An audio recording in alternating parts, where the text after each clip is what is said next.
और बताओ क्या होता? अभी जाते हैं दुकानी को भी उतरनी है गाड़ी में से। हाँ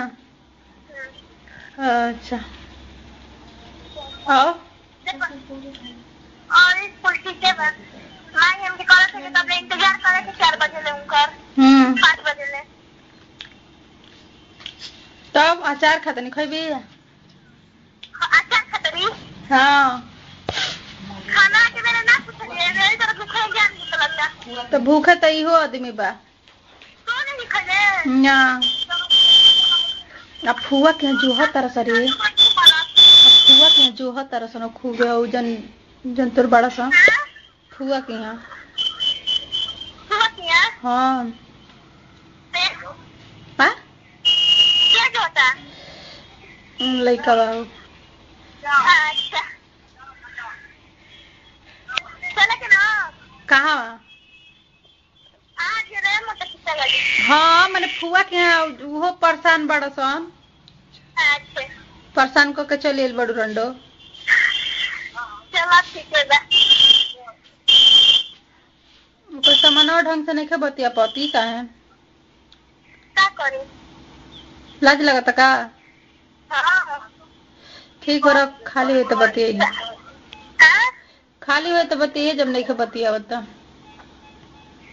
तो जल्दी तैयार हो रहा है 3:30 हो गए 3:30 होता हाँ जा तनी कपड़ा पहरे कपड़ा पहन जल्दी शर्ट काट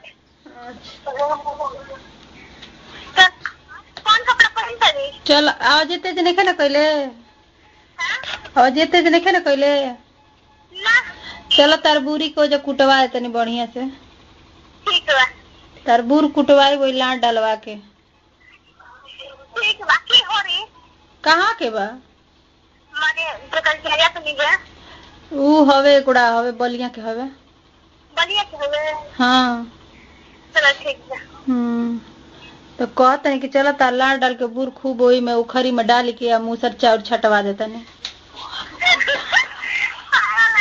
आ खूब मोट झूठ बारे लंबा खाने खूब सुंदर बा ना नागरा के ना हो खूब बड़े बड़े बाल बा ओकर हाँ खूब सुंदर बा हाँ नगरा के आदमी का मुताबिक करी हम हाउ का सिखावती अरे हाउ भोसड़ी तो बनवावे को दे कि नीचे के बुरियो पक छिलवा ले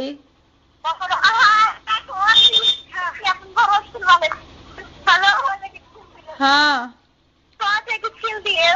हम कह के छिले जाए रे ओकर बूर रंडी के हाँ कहतनी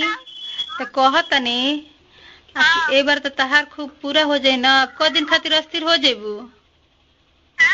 अब फिर क दिन हमरा के परेशान ना करबू बोला 1-2 महीना ना लेके चल चलब तो 1-2 महीना मन ना करी तहार 10 दिन मान के बाबा अच्छा 10 दिन फिर 10 दिन के बाद तो करबे करी 10 दिन के बाद तो फिर करबे करी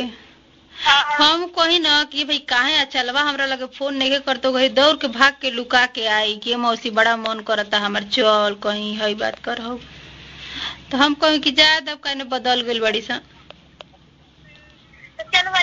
जल्दी आओ मन नहीं लगता तू हाँ मन करता ढेर ए मौसी तो थोड़े आवे जे को बोला मिल जाई आओ तनी मन करता ढेर आओ तरी हाँ मन करता ढेर रुकात नहीं खे पानी नहीं खे ना गिरत पानी नहीं खे ना गिरत हाँ हमें की पनिया तरे तो जल्दी आओ आ करे उ त लंबा चौड़ा खूब मोट बा श्रीवास्तव जैसन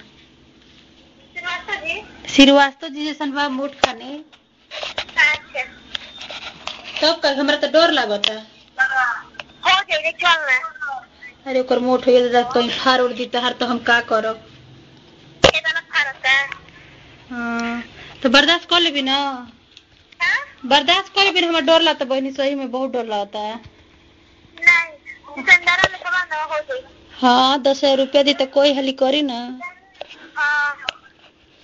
ठीक बाटे रख तब हम फोन करी उन्हें के। हाँ तो सर्दी तो बोरियो तो खूब चोदी खूब चूची पी हो तारा एक खाली दुआली करी एक दुआली हाँ अच्छा फिर गिन ले हाँ 2 4 दे दे ठीक है आओ तू हाँ आओ तू ले ठीक हाँ का हो अब बस साड़ी जतनी पहिरे हाँ पहन क्या हाँ पहन क्या आओ तनी हेलो हाँ बोलो तो सिरवा उ ना उठौल हां फोनवा नहीं से उठाओ का है का जाने छोरा कहानी से उठाओ बताओ हमरा से कहलस कि हम अइहा हम चूड़ी उड़ी खरीदवा देब हां अरे मतल भी काम करे हां जल्दी ना तो तारा के बेग किना कर 2000 रुपया दे देले रही तब 2000 हो गए तो कम से कम एगो बैग हो गए रही अब साड़ी आ चल जाता नहीं तो हम एक दिन कहनी तहिया कि बताओ वो अपन इज्जत देले भी तारा के तो एंगने आप मत करी बहुत आपके प्यार करे ले उ चाहे ले ठीक है ना तो हंसत कहत ना कि अरे नहीं ऐसा नहीं है ऐसा बात नहीं है जान लो तो हम तो उनकरा के हिंट कइल हाँ कहनी कि अब मान लो कि आपके साथ संबंध बना ले बिया ऐसा तो कहले नहीं के केहू से हाँ रउआ संगे बनौले बिया तब ओकर निभाही रहुआ हाँ तो फीलिंग समझो हाँ लेकिन समझ नहीं करे था लेकिन माने लन बहुत तोरा के ऐसा बात नहीं बाटे अरे पागल माने लन ठीक बा लेकिन नहीं खन उठा सकला अच्छा फिर करो तनी का करे हाँ अब 2 गाड़ी यदि 2 चलेबे ना करी तोरे चला के सिहरा जलन वैसे नहीं बोलावत का दोनों जनी के दोनों जनी के चलाई ना पावलन एक ही के पेल के पटा जलन सही बात कहो गौदा बारे गौदा बाटे हाँ मान ला 2 बार 3 बार गनी तोरे के पेलला से 1 बार हमरो के तन नाइला में बूर में के पानी बूरे में रह गइल आओ तनी रंडी आओ तो डॉक्टर साड़ी हम परी पेटीकोट पे बने ठीक बा